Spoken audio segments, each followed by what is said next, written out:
guitar is dead, right? So I'd say guitar is... Hey, what's up, you guys? Marty Schwartz here with Marty Music, and got a cool new series that we're gonna do right now. I'm gonna be talking with Chris Kapika, an amazing musical force to be reckoned with, and he is the dean of California College of Music. There's always this controversy. I've been making videos for 13 years now, and I've seen the guitar popularity dip and change the way it's in popular music. You know, for instance, guitar is dead, right? But something that I think is interesting, and I want to hear you talk about it, is the fact that I've been teaching a lot of super current contemporary songs recently, and there is tons of guitar. You've got Billie Eilish, where, you know, the song I just taught is literally just straight up, you know, a strumming acoustic guitar. And then you have guys like Machine Gun Kelly, who is considered hip hop, who now has come out with like a pop punk album. So I just want to, you know, talk to you and get your perspective on it. So I'd say guitar is in a bit of a renaissance, honestly. There was a dip, I would say, maybe in the early 2010s. There was a lot more sort of kind of dance pop music, you know, made for, you know, clubbing experience and things like this. That's what a lot of the charting stuff was about at the time. Think of people like Kesha and that sort of, you know, type of music. Nowadays, it seems like guitar is being woven into newer styles. It's not, like you said, the sort of driving force behind the music as it was in, let's say, the 90s. If you're thinking about bands like Nirvana and people like this, it's, you know, that's not the bedrock of the music so much anymore, but it's still very present. And I would argue that the guitar idioms, you know, all the licks and the patterns that you associate with guitar in various styles find their way into contemporary music that is more of an amalgam of a lot of different influences. For example, just to rattle off a few that you mentioned acoustic guitar strumming. A song that comes to mind of recent years is the song Best Part by Daniel Caesar and Her. It starts off with just finger-picked open guitar chords, you know, lots of beautiful major seventh sounds and stuff like this. You know, that's something that you might have heard on, you know, something like More Than Words, you know, something like this. It sort of evokes this vibe, you know, that sort of, you know, guitar ballad kind of sound, but, you know, of course, taken in a modern context. But then you also have electric guitar being used in all kinds of ways, similar to what we've heard in decades past. Leave the Door Open, the Silk Sonic song that came out, you know, Bruno Mars and Anderson .Paak. That's just a soul song. You know, you'd hear something like that on like a Quiet Storm broadcast. So you have the super clean, lots of reverb, you know, top 3 string triads playing backbeat sort of sound, you know, that you might have heard in the early 70s. It's the sort of thing where there's a lot of derivative music now. People are exploring some of these older styles, but they're sort of framing them in a modern context with modern artists. Maybe the hooks that you'd hear in these songs are different. They definitely feel contemporary. Recording quality is obviously different than it was back then, so you could recognize that the song was made recently. But the guitar is fulfilling a lot of the similar roles. You know, another song that comes to mind is Kings and Queens by Ava Max, which was a pop tune that came out last year. Typical kind of driving, you know, synth pop song, but they have, you know, a straight up distorted guitar solo in thirds. You know, you might hear like Boston play something like this. So I'd say the infrastructure around guitar has changed dramatically in pop music, but a lot of what the guitar is doing is similar to what it was doing in bygone eras. So basically, and we'll always have pop music, which really is short for popular music, right? And tends to be very hooky, no matter what it's dressed in, right? We're always gonna have pop. But don't you think, I mean, it's kind of interesting, genres are all blended kind of together now? The younger artists are now looking backward to, let's say, the early 2000s, you know, sort of like emo sort of rock music is sort of coming back like Machine Gun Kelly's aesthetic. Well, and he also is working with Travis Barker, which is another interesting topic, because Travis Barker is working with a lot of younger people that are helping with, I think, that kind of throwback, right? But the Machine Gun Kelly, it's no mistake that there's a Blink-182 kind of it's like he chose to dig in for this, for whatever, for this album to have that heavy influence. Yeah, and Travis Barker is sort of an interesting cat in a lot of ways. His story, of course, is pretty tragic, getting severely injured in a plane crash, and so I think that changed his perspective on things, and now he's been very active in sort of giving back and investing in younger artists. A recent song that I heard was by Willow Smith, and it's basically a pop punk song. People are interested in making straight up rock music with real drums and real guitars, playing power chords and things like this. Even people who you don't readily associate with rock music. Lil Nas X is an artist that comes to mind. He released an EP a few years ago that, of course, had Old Town Road, his big hit.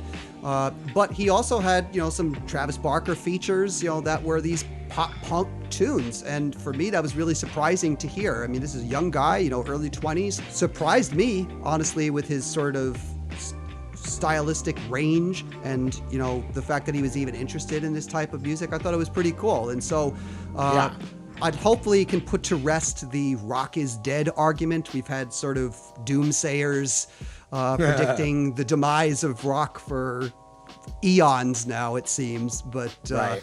I think rock is here to stay, perhaps not as omnipresent as it once was or in the same sort of form. Like, I think, you do have some bands that are doing straight up rock songs. Greta Van Fleet come to mind as right. someone who's heavily influenced by Led Zeppelin. And I want to talk about Greta Van Fleet for a second because I've taught some of their songs and I see the divisiveness for what I do for a living. I mean, I just am so glad for Greta Van Fleet because they're inspiring younger people to play guitar. So you're the dean of a contemporary music school, California College of Music. What kind of goals and aspirations do you see your current students have? Yeah, and even though, I'm the dean and have a lot of administrative responsibilities, I do teach a lot. And so I do get to really know my students and their sort of creative aspirations and their style and their goals. And it's been really fun for me to sort of see what people are listening to now. And it's been instructive for me. And I've learned a lot from them, seeing what's on their playlists, what songs they request for ensembles and things like that. I'd say that people's interests are myriad musically. I think that you have, sure, a swath of people who are very plugged into sort of the charting stuff, and their goals are to be professional songwriters, producers, who are able to jump into any session and contribute. You have people who are sort of stylistic stalwarts who are looking to do one particular thing and just do it extremely well. You have people who want to have diversity, sort of dip their toes into lots of different waters. It's really exciting to see that. I'd say most people are listening to contemporary music, but it could be of various styles. One of my current songwriting students, he's trying to do a project that's a sort of fusion of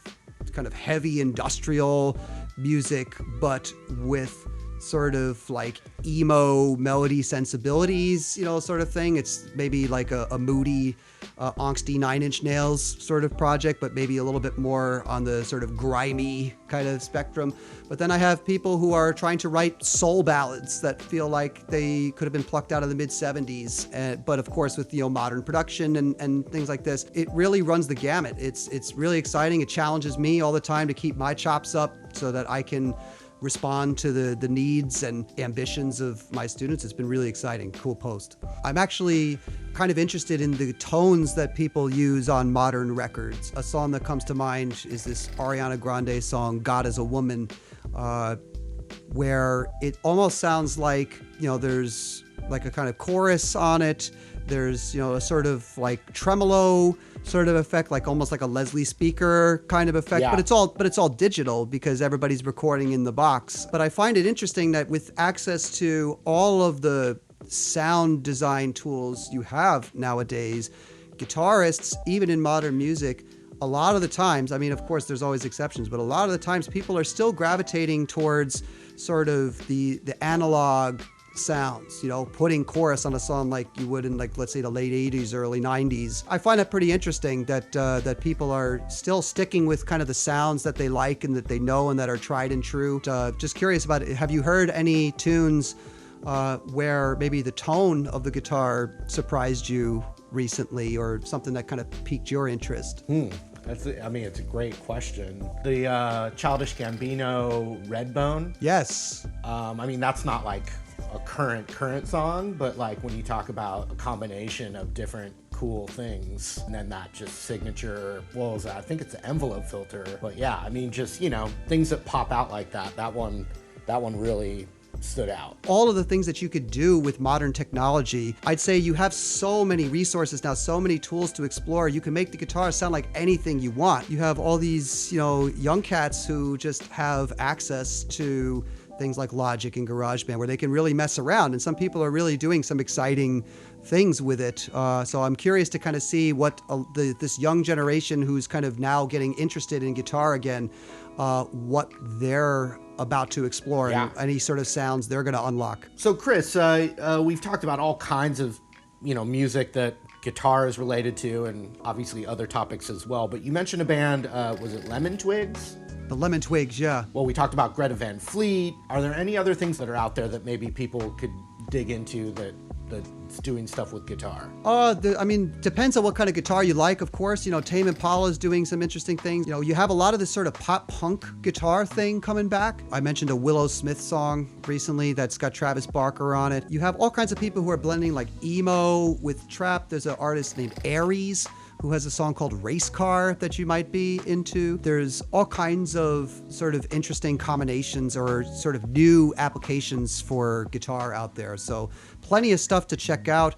I'm sure your comment section has a ton of recommendations. People have their ears to the ground. Yeah, and I want to hear from, people. You guys can help point me in the direction as well. Once again, just thank you, Chris Kapika, and I'd love to hear from you guys in the comments, with the topic and other topics you'd like to see covered. It's always nice to, kind of get into it a little, get a little deeper into some of these things that are going on. So I enjoyed it, and I thank you again, and appreciate you guys watching. Hope to see you again real soon. So take care, everyone. Thanks, Chris. Ciao, Marty.